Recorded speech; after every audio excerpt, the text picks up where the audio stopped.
qual é o nosso papel na política do nosso país como jovens. O que o jovem realmente tem para oferecer para o nosso país, o que ele tem a influenciar e o que ele pode estar mudando aí no nosso meio, no nosso convívio no dia a dia. Meu nome é Matheus Alexandre e estou aqui com o Christian. Fala aí, Christian, tudo bem? Fala, Matheus, tudo bem? Tá começando aí mais um episódio do Visão Jovem Podcast. Hoje para falar sobre um assunto aí muito atual, muito importante para a gente gerar uma reflexão, que é o papel de nós jovens aí na política, o que a gente pode fazer para mudar esse cenário brasileiro aí, mudar um pouco do nosso lado social, quem sabe até um pouco também, um pouco mais humanitário, digamos assim, e gerar essa reflexão onde o jovem tenha voz na política, né? Isso mesmo, a gente tem que levar em consideração algumas coisas, primeiramente falando, que não é porque o cara é jovem que ele vai fazer política jovem, e não é porque o cara é velho que ele não vai saber estar agindo com novas ideias, né? No Brasil existe um conceito muito falho de que pessoas muito jovens acabam sendo, às vezes, quem sabe, até muito intuitivas, acabam seguindo muito aquilo que pensam e aquilo que sentem e não analisam muitos fatos, né? Enquanto os políticos idosos, as pessoas já têm uma bagagem de fato um pouco maior e já conseguem agir de uma forma diferente do que está no sistema atual. Eu, particularmente, não sou muito fã dessa visão. Eu acho que quando um cara está muito tempo no sistema, dificilmente ele vai conseguir fazer alguma coisa diferente, né, Christian? Agora, quando as pessoas têm ideias novas, têm sangue novo, ideias muito mais revolucionárias e novas, né? Elas conseguem fazer uma mudança e um impacto ainda maior no sistema que a gente está atualmente. Eu acho que é exatamente isso, Matheus. A maior dificuldade da nossa nova política é justamente ter pessoas dispostas e que consigam ter novas ideias, né? Porque quando você se propõe a exercer um papel e exercer um cargo político, você tem que entender qual posição você está ocupando e o que você pode fazer dentro dos seus limites, né?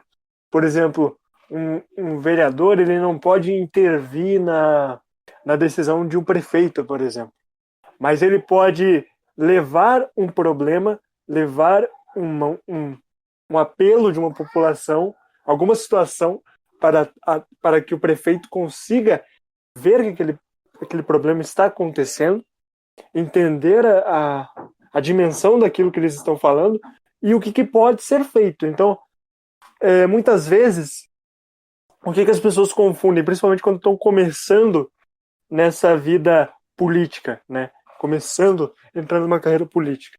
Muitas vezes elas acham que o papel, por exemplo, de um vereador muitas vezes eu vejo eles fazendo muitas promessas que vão fazer as coisas acontecerem. Na verdade, a grande realidade é que vereador, não sei se o eleitor sabe disso, mas vereador não faz obra, entendeu?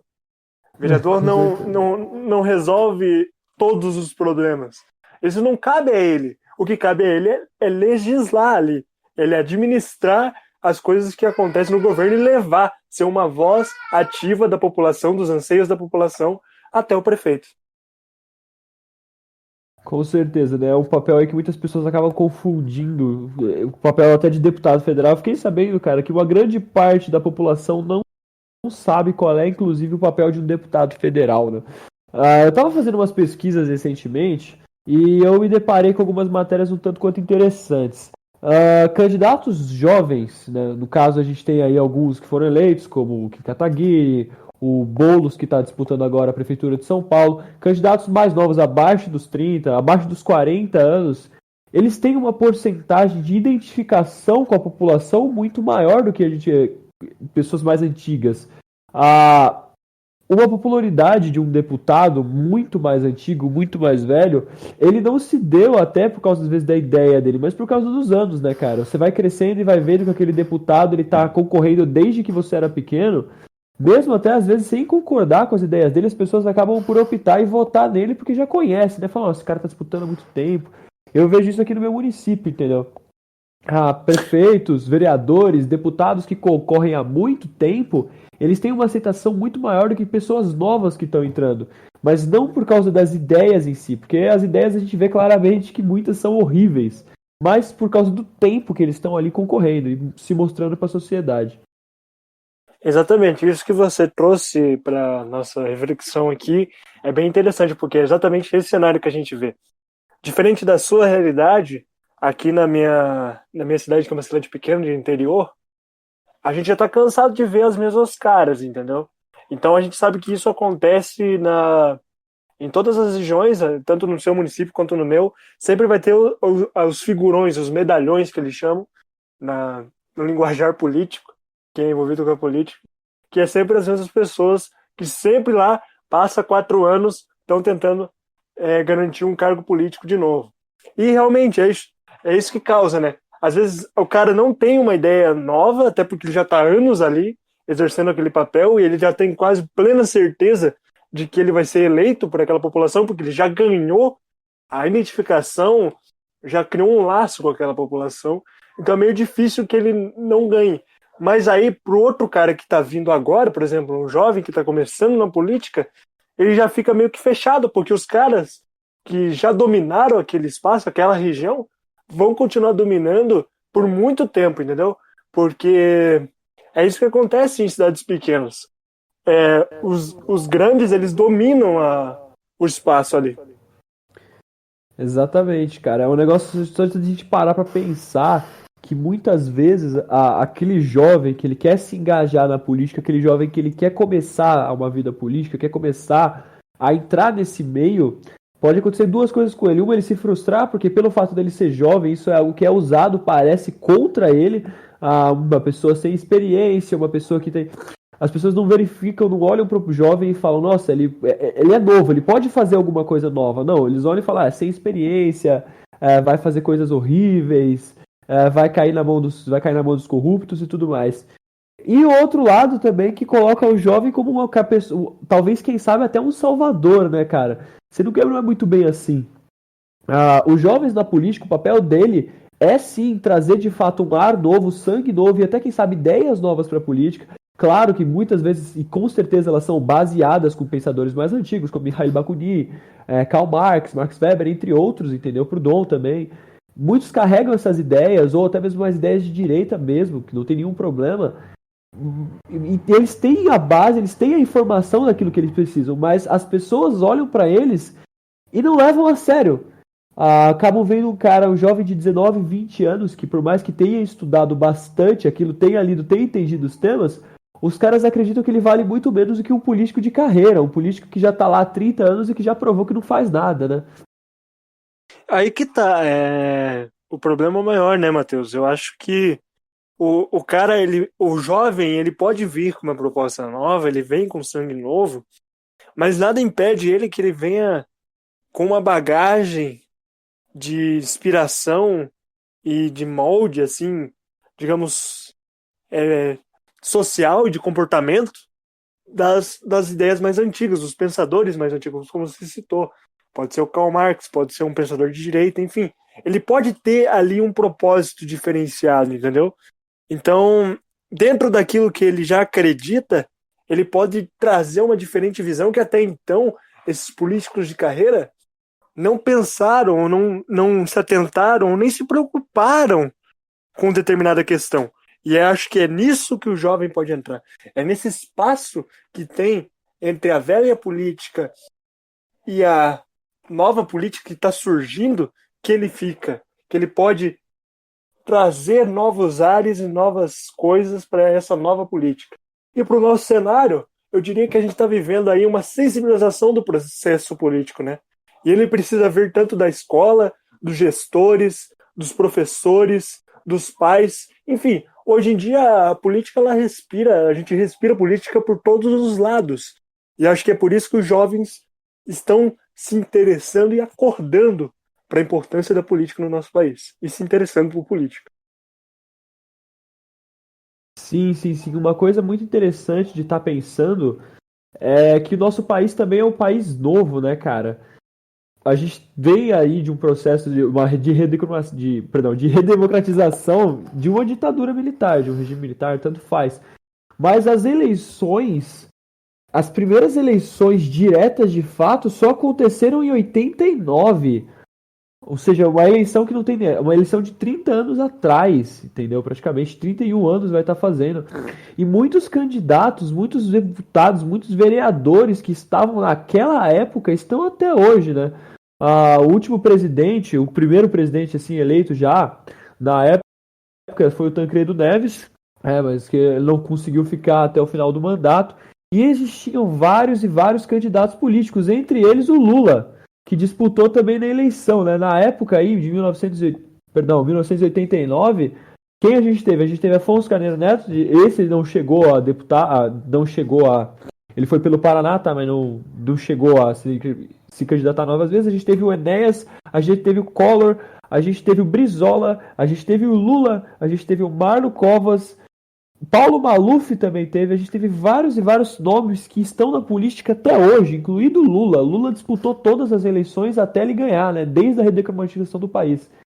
Então, pelo fato da gente ter passado por uma ditadura, pelo fato de na época a gente não conseguir votar diretamente, isso fez com que a nossa democracia fosse uma democracia nova, uma democracia jovem.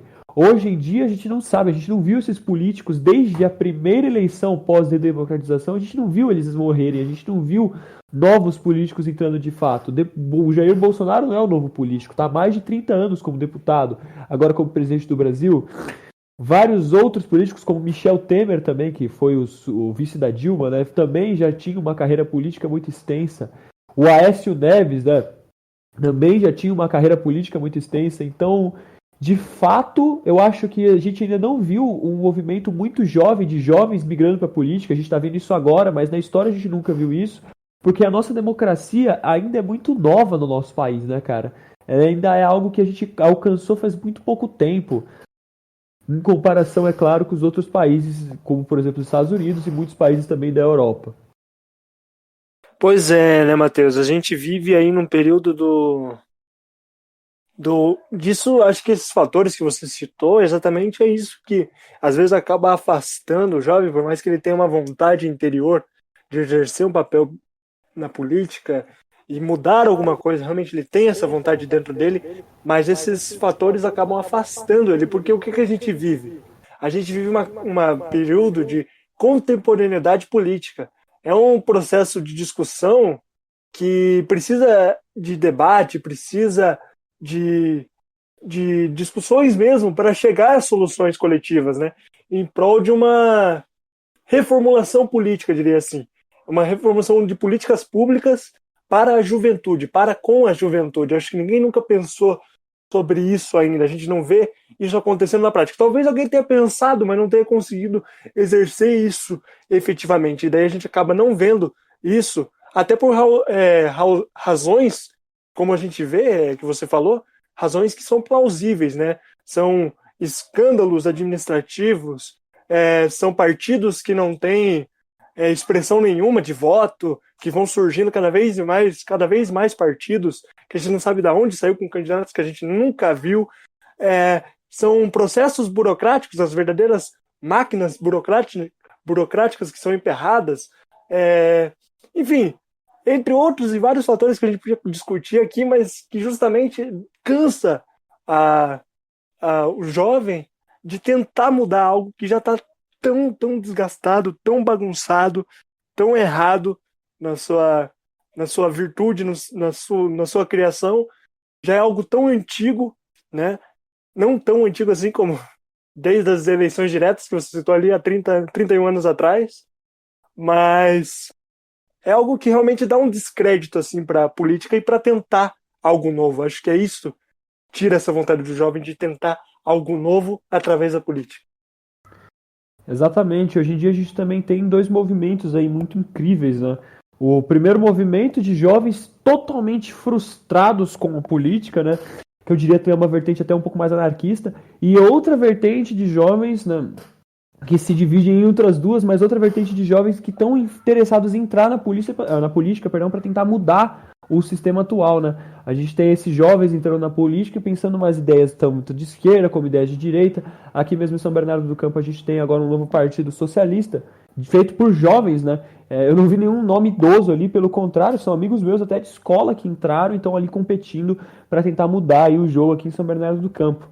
Então, enquanto isso, né, Do outro lado, tem jovens e pessoas até mais ou menos do meu grupo, assim, do meu vertente, que estão totalmente odiosos com a política e querem acabar com o Estado, entendeu? E etc.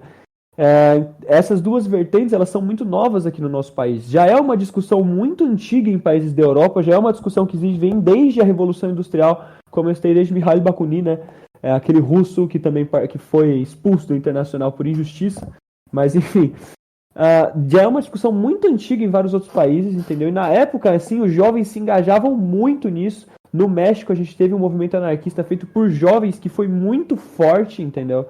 A Revolução Industrial foi uma revolução feita por jovens e burgueses da época, então o jovem, sim, ele tem aquele papel, ele tem aquela força de mudar o cenário atual. O jovem, eu, você e muitas outras pessoas que estão até ouvindo o podcast, tem aquela motivação de levantar e ir atrás, de correr, de manifestar, de fazer por o certo, entendeu? As que as pessoas idosas até às vezes acabam não tendo, acabam deixando, acabam ficando muito desgostosas com a política e com todo o cenário atual. Uma coisa que eu acho muito interessante para quem é jovem, para quem gosta desse lado mais político, mesmo que seja pró-Estado, é que essas pessoas elas são menos corrompidas do que as pessoas mais antigas na política. Se a gente faz uma reformulação do sistema todo e colocam pessoas mais jovens, pessoas novas que querem fazer aquilo, claro que a gente vai ter muito canalha, claro que a gente vai ter muita gente ruim ali no meio. Mas é muito menos corruptível do que um cara que já tá ali há 30 anos, vendo toda essa corrupção e não fazendo nada, né? Pois é, né, Matheus? Mas o que a gente vê é exatamente isso. Esse exemplo que você citou dos seus amigos estarem entrando para a política para tentar mudar algo, acho que é algo muito válido. A gente precisa de jovens para pelo menos tentar mudar algo que já é, como a gente citou aqui desde o início desse podcast, desse episódio, que é algo já tão complicado, tão cansativo, tão desinteressante para as pessoas, que gera aquilo que eu já comentei aqui, que é o descrédito das pessoas na política, que é algo que devia ser tão importante. Eu acho que o jovem vai ser o único que vai conseguir mudar isso, e a gente tem força para mudar, como você disse, a gente tem propostas, a gente tem propósitos, mas justamente o que vai acontecendo, claro, num processo muito lento, mas já está acontecendo, é este reencontro, né? Iniciando aí uma caminhada em direção ao reencontro com a juventude brasileira. A política está tendo que fazer essa aproximação, porque agora ela percebeu que os jovens realmente querem ter esse encontro com a política e querem exercer um papel dentro de uma política. Então, eu acho que realmente é meio piegas, assim, é meio cafona falar isso, mas realmente os jovens, se a gente quer mudar algo na política, ou quer testar algo novo, dar novas áreas para a política, tentar revolucionar o sistema em algum sentido, mesmo que seja, sei lá, em 1%, 2% do que a gente tem hoje, tanto nas políticas públicas quanto nas políticas privadas, enfim. É o jovem. O caminho são os jovens, porque eles estão ali dispostos a entender, dispostos a aprender e dispostos a colocar a voz deles para uma política que precisa de renovação, precisa de novidade. E a novidade está no jovem. Exatamente, Christian. Uma coisa que eu gostaria de estar mencionando aqui, para o ouvinte que está nos ouvindo agora, não representa o meu espectro político, tá? Mas é uma informação interessante para estar citando. A gente teve nas últimas eleições, aí, nas eleições de 2018, 3 nomes que apareceram aí como deputados, federais, estaduais, tanto faz. A gente teve o Fernando Holliday, que é um cara de 24 anos. A gente também teve o Kim Kataguiri, que é um cara de 24 anos também. A gente teve o Arthur Moledo Duval, né, o Mamãe Falei, de 34 anos de idade. E candidato à presidência do país, a gente teve o Guilherme Boulos, de 38 anos de idade. Não tô colocando o Guilherme Boulos do lado do pessoal do MBL, tá? Não é isso que eu tô fazendo. Mas comparando as idades deles com pessoas muito mais antigas, os outros candidatos à política, à presidência do Brasil, tinham mais de 50 anos, já tinham muito mais tempo de carreira. O próprio Bolsonaro também já tem mais de 60 anos de idade. O Lula já tem mais de 70 anos de idade, se não me engano, vai ter mais de 80, na verdade.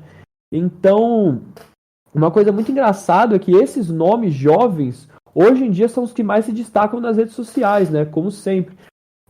Eles têm mais, conseguem falar mais com o povo, conseguem, parece que até dar mais explicações do que de fato eles estão fazendo. Muitas vezes a gente vota em alguém, eu botei na minha vida que eu nunca votaria, mas muitas vezes as pessoas votam nas pessoas e não sabem direito o que o vereador está fazendo, não sabem direito o que o político dele está fazendo, o que aquele pessoa que ele votou está fazendo, porque não existe comunicação, né, cara? Esses políticos mais antigos, eles não dominaram essa ferramenta de estar em comunicação direta com o povo, como o Boulos, por exemplo, dominou. O Boulos, o Kim Kataguiri, o próprio Mamãe Falei. Esses caras, eles conseguem manipular as redes sociais pro lado deles, porque são pessoas jovens. A própria luta do Boulos, por mais que seja uma luta antiga, né, de fato, ele ainda assim é um jovem na política comparado aos outros. O próprio Kim Kataguiri, cara, é um cara de 24 anos de idade, ele nasceu em 96. Então, se a gente for levar em consideração, fazer a diferença de idade dele com a idade dos outros deputados, que tem a média de 40, 50 anos de idade, é ainda um cara muito novo, entendeu? É ainda um cara que levava, que ainda leva, de fato, gás novo, sangue novo para a política, assim como o Boulos também faz, né? É uma parada muito interessante, que fica muito mais fácil de cobrar esses caras, porque eles estão ali, cara, é o perfil deles, e eles vêm, eles respondem o pessoal que está ali interagindo com eles, e são eles mesmos. É uma parada que eu acredito que os jovens têm para oferecer para a política, uma comunicação mais aberta, uma comunicação mais limpa, e de fato uma cobrança maior. Exato, Matheus, exato. Essa fala sua realmente não podia ser melhor, porque é justamente isso que está faltando na velha política, que se constrói hoje. Nas mesmas pessoas sempre está dominando. E por que estão dominando?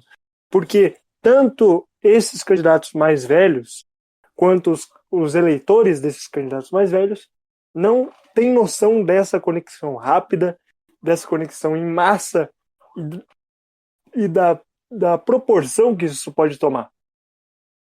Eu digo isso em que sentido? No sentido de esses candidatos, tanto que você citou, do Kim Kataguiri, quanto Mamãe Falei, quanto Guilherme Boulos, eles usaram a juventude, a internet, os meios de comunicação digitais a favor deles e a favor da campanha deles. E usaram disso muito bem, por quê? Porque eles já estão acostumados com essa realidade. Eles vêm dessa realidade. É diferente do outro candidato mais antigo. O outro candidato mais antigo, ele não vai dominar muito bem estes meios que a gente já conhece. E é justamente esse canal de comunicação entre o candidato e o eleitor que faz muitas vezes passar muito mais credibilidade e prioridade naquilo que está falando e confiança no jovem, que faz o candidato ali garantir seu voto. Porque ele está fazendo, ele está indo onde o jovem está presente. E se o jovem está disposto a votar, não tem em quem votar, não tem opção de voto, e daí vê um candidato que usa dos mesmos meios que ele se identifica com aquilo, se o candidato usar isso com inteligência, ele vai fazer com que vários jovens se identifiquem com o que é proposto, com aquilo que ele vê que os jovens necessitam, que os jovens querem ver. E aí ele garante seu voto. Exatamente, cara. Uma coisa muito interessante é que a gente sempre viu durante a história, sempre, desde aí da antiguidade total, que os jovens, assim que eles nasciam, eles eram mais revolucionários, eles eram mais revoltados, né, contra os pais, eles mudavam parte do sistema no qual eles viviam. Dentro do rock and roll isso aconteceu bastante, dentro da política isso aconteceu bastante também. A Emma Goldman, por exemplo, que foi uma grande escritora anarquista, ela se revoltou com a situação do pai dela, com a família dela, que tinha falado que uma mulher de judeu só tinha que aprender a cozinhar e limpar a casa. Ela se revoltou com isso e virou uma grande escritora anarquista que passou várias ideias adiante. O papel do jovem, nesse quesito, é mudar e revolucionar, e não voltar e se entregar ao sistema.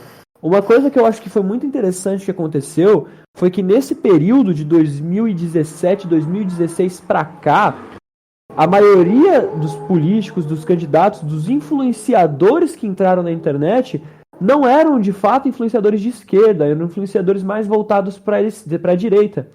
E isso fez com que muitas pessoas, muitos jovens, acabassem seguindo para a direção, para o lado um pouco mais Estado, para a defesa do capitalismo, para muitas outras coisas, né? Porque os influenciadores que estavam ali, que foram para onde os jovens estavam, deram esse gás para ele, esse gás capitalista, digamos assim, né? Enquanto outros influenciadores, por exemplo, o Rafael do Ideias Radicais, passavam uma visão mais anarcocapitalista, entre aspas, assim, não sei nem se eu posso chamar isso de anarco, né? Enquanto isso, eu percebi que existe um déficit na esquerda muito grande que está sendo corrigido agora como, por canais como Nada Se Cria, Tese 11 e também pelo Henri Bugalho, que são canais mais voltados à esquerda, que estão finalmente tendo um acesso ao pessoal mais jovem também. É algo que talvez se tivesse acontecido há um tempo atrás, lá em 2016, 2015, se esses canais, se essas pessoas mais de esquerda tivessem de fato esse costume de passar suas ideias pela internet, talvez o resultado das eleições tivesse sido muito diferente do que foi agora, né? Agora, se isso for bom ou ruim, não cabe a mim de fato julgar. Exatamente, a gente não pode aqui julgar, nossa ideia não é julgar, a gente faz aqui as menções das pessoas que a gente tem mentalidade, a gente não.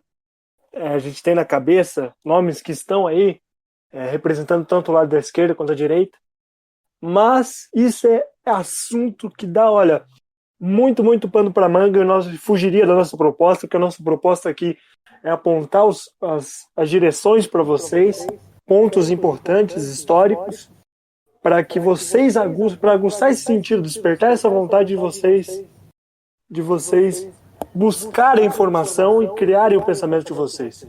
E é dessa forma que eu vou finalizando esse episódio de hoje, Matheus, porque acho que a gente já falou bastante sobre isso.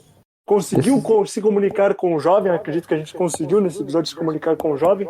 Só antes de eu passar para você encerrar, eu tenho que citar aqui que eu peguei toda essa fonte de pesquisa que eu fiz para criar esse roteiro desse episódio, eu peguei de um site oficial que precisa que a gente dê os créditos para ele. Então eu vou estar deixando para o Matheus colocar o link aqui na descrição do podcast, em todas as plataformas, para vocês verem o material completo. Eu fui direto na fonte e aí eu vi que, como eu gosto de sempre checar as informações, eu vi que se eu não deixar os créditos, a gente pode enfrentar alguns problemas jurídicos, aí a gente não quer isso. Então eu tô deixando aqui, a gente vai deixar os créditos para já não ter problema, entendeu? Tá vendo? Ó, não processem a gente, tá? Outra coisa que a gente gostaria de estar falando, Christian e eu, nós somos dois jovens e entusiastas, ok? Nós temos sim responsabilidade por aquilo que falamos, mas nós não somos pessoas que pesquisaram muito a fundo, como falamos, nós somos sangue novo, nós não temos uma carreira muito grande de pesquisa, nós temos alguns livros que nós lemos e alguns pensamentos que nós nos identificamos, mas isso não deve ser algo que possa nos afastar de nos dar a nossa opinião. Então, caso você discorde, paciência, caso você concorde, tudo bem. Mas aquilo, Christian e eu, novamente falando, nós estamos falando o nosso ponto de vista, o nome do podcast já fala, visão jovem, e aquilo que a gente fala é aquilo que a gente acredita. É isso aí, pessoal. É isso aí, Alex Matheus para prefeito e é nóis. É prefeito meu ovo, cara. Política é uma merda. É uma merda necessária. É uma merda necessária, né, cara? Enfim, pessoal, esse é desse jeito que a gente encerra aí mais uma Visão Jovem Podcast. Tô aguardando vocês aí no sábado que vem. Falou, galera!